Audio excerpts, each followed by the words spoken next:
Guys, I'm going to be talking about the Saturn return and the Sri Sati, and how it's the consequence of this in your relationships. Generally around 29 and a half to 30, or 30 till about 36 years of age, you would go through life's most difficult challenges, and most of the time it hits your relationships. Now let's just say that you was in a relationship and you could not understand your partner's feelings, you could not understand their thoughts, you could not understand them, and you'd find them very in your world crazy. And then you go through your Saturn return, and then life presents you with an identical person of who you have been, and you are now the very same person as who you should reject in the past. Remember, this could be quite deep for you to fathom, but remember, you are now the person who you should push away in your past, because you couldn't understand them, you couldn't understand, you wasn't empathetic. And in your Saturn return period, as the planets transited, that relationship has fallen away. You found somebody new, and now you're going in a new phase of the relationship world, and you've now found somebody who is an identical person who you have been, and now they don't understand your feelings and thoughts. You see, so that's what Saturn return also does. It presents you the very same emotion, or well, the very same energy of what you have been, to see how you will handle that part of you. Remember, now with experience, you know what you was on the giving side in the past, and you also know what it feels like to be on the receiving side. So the best way to work with this, if you are going through such a transit, is to not to bother about anything. Let things be and let things evolve at its own pace, because the planets, as they transit, that particular person will evolve on their own, or if they choose to dissolve on their own, that's their own choice.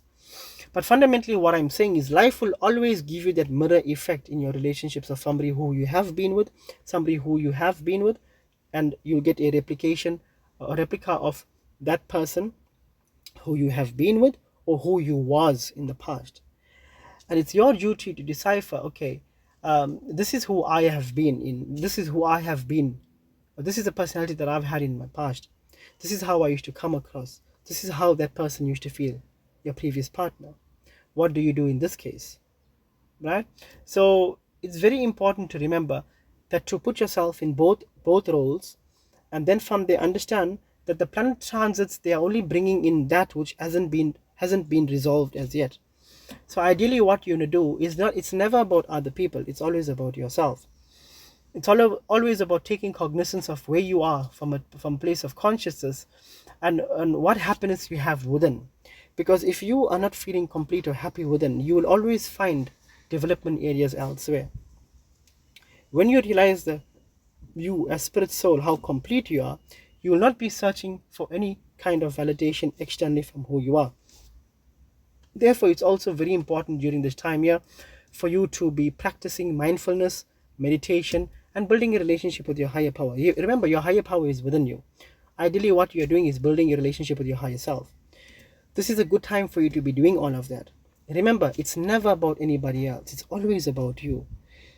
The moment you are putting enough effort in yourself to build yourself up to be the best version of what you could possibly be, then this is the effective way of living. Because any other way of living is just being alive. And fundamentally, that's most of us what we are. Therefore, we cannot find peace. I hope this video reaches you who needs it. Jai Shri Ram.